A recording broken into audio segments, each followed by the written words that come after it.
Now this ambergris is a very curious substance, and so important as an article of commerce, that in 1791 a certain Nantucket-born Captain Coffin was examined at the bar of the English House of Commons on that subject. For at that time, and indeed until a comparatively late day, the precise origin of ambergris remained, like amber itself, a problem to the learned. Though the word ambergris is but the French compound for grey amber, yet the two substances are quite distinct. For amber, though at times found on the seacoast, is also dug up in some far inland soils, whereas ambergris is never found except upon the sea. Besides, amber is a hard, transparent, brittle, odorless substance, used for mouthpieces to pipes, for beads and ornaments, but ambergris is soft, waxy, and so highly fragrant and spicy, that it is largely used in perfumery, in potiles, precious candles, hair powders, and pomatum.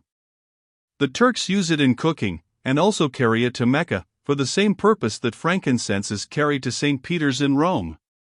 Some wine merchants drop a few grains into claret, to flavor it. Who would think, then, that such fine ladies and gentlemen should regale themselves with an essence found in the inglorious bowels of a sick whale? Yet so it is. By some, ambergris is supposed to be the cause, and by others the effect, of the dyspepsia in the whale. How to cure such a dyspepsia it were hard to say, unless by administering 3 or 4 boatloads of Brandreth's pills, and then running out of harm's way, as laborers do in blasting rocks. I have forgotten to say that there were found in this ambergris certain hard, round, bony plates, which at first Stubb thought might be sailors' trousers buttons, but it afterwards turned out that they were nothing more than pieces of small squid bones embalmed in that manner. Now that the incorruption of this most fragrant ambergris should be found in the heart of such decay, is this nothing? Bethink thee of that saying of St. Paul in Corinthians, about corruption and incorruption, how that we are sown in dishonor, but raised in glory. And likewise call to mind that saying of Paracelsus about what it is that mocketh the best musk. Also forget not the strange fact that of all things of ill savor, cologne water, in its rudimental manufacturing stages, is the worst. I should like to conclude the chapter with the above appeal, but cannot, owing to my anxiety to repel a charge often made against whalemen, and which, in the estimation of some already biased minds, might be considered as indirectly substantiated by what has been said of the Frenchman's 2 whales. Elsewhere in this volume the slanderous aspersion has been disproved, that the vocation of whaling is throughout a slatternly, untidy business. But there is another thing to rebut. They hint that all whales always smell bad. Now how did this odious stigma originate? I opine that it is plainly traceable to the first arrival of the Greenland whaling ships in London, more than 2 centuries ago.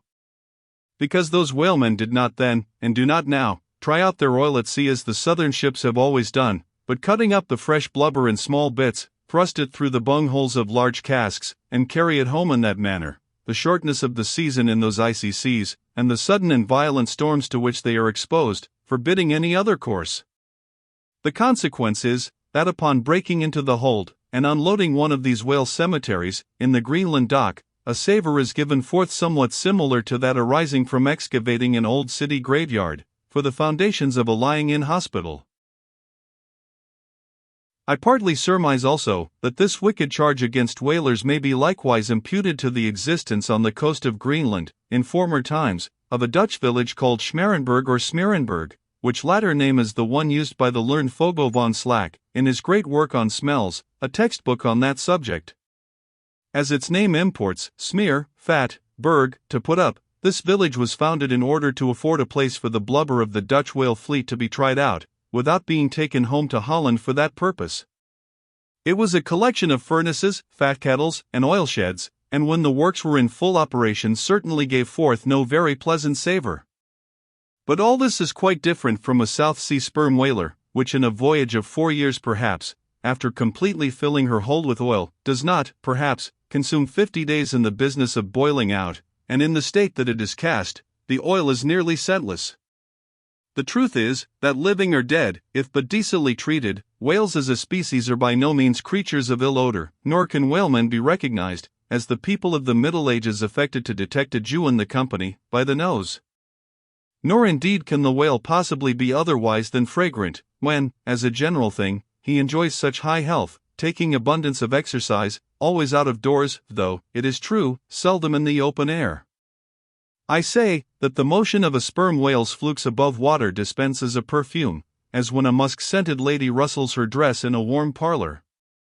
What then shall I liken the sperm whale to for fragrance, considering his magnitude?